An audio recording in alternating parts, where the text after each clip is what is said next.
రేవంత్ రెడ్డికి పొంగులేటిని హెచ్చరిస్తా ఉన్నా. యువశక్తి, మేధాశక్తి, చదువుకున్న విద్యావంతులు ఈ 6,000 మంది కానీ, ఇది 6,000 అంటే వ్యక్తులా వీళ్ళు? 6,000 కుటుంబాలు, 6,000 శక్తులు. వీళ్ళు తిరగబట్టి ఏమవుతుందో ఒక్కసారి గుర్తు తెచ్చుకో. గట్లే పిల్లలు ఈ పిల్లలతో ఏమైందంటే పిల్లలు కాదు చిచ్చర పిడుగులని ఢిల్లీలో చూపించింది.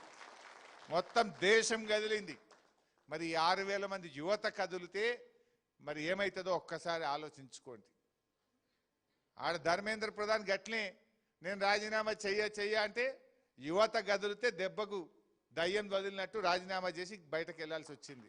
పొంగిలేటి నీకు ఆ పరిస్థితి రాకముందే ఈ పిల్లల్ని చర్చించు, తక్షణమే వారి సమస్యలు పరిష్కరించాలని బీఆర్ఎస్ పార్టీ పక్షాన్ని డిమాండ్ చేస్తా ఉన్నాం.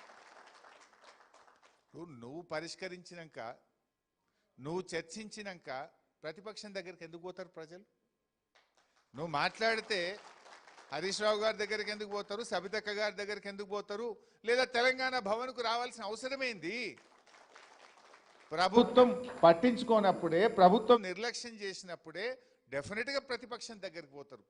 ప్రజాస్వామ్యం యొక్క గొప్పతనమే అది. That is the spirit of democracy. ప్రతిపక్షం ఎందుకుంటుంది? ప్రభుత్వం తప్పిదాలు ఎత్తి చూపడానికే ప్రతిపక్షం. ప్రభుత్వం తప్పు చేస్తే మెడలు వంచడానికే ప్రతిపక్షం.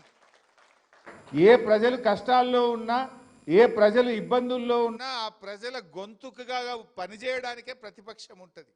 ఇక్కడ ఈ 6,000 మంది నిన్న పాపం ధర్నా చేస్తే ఒక్కొక్కరిని ఒక్కొక్క పోలీస్ స్టేషన్ తీసుకుపోయారు.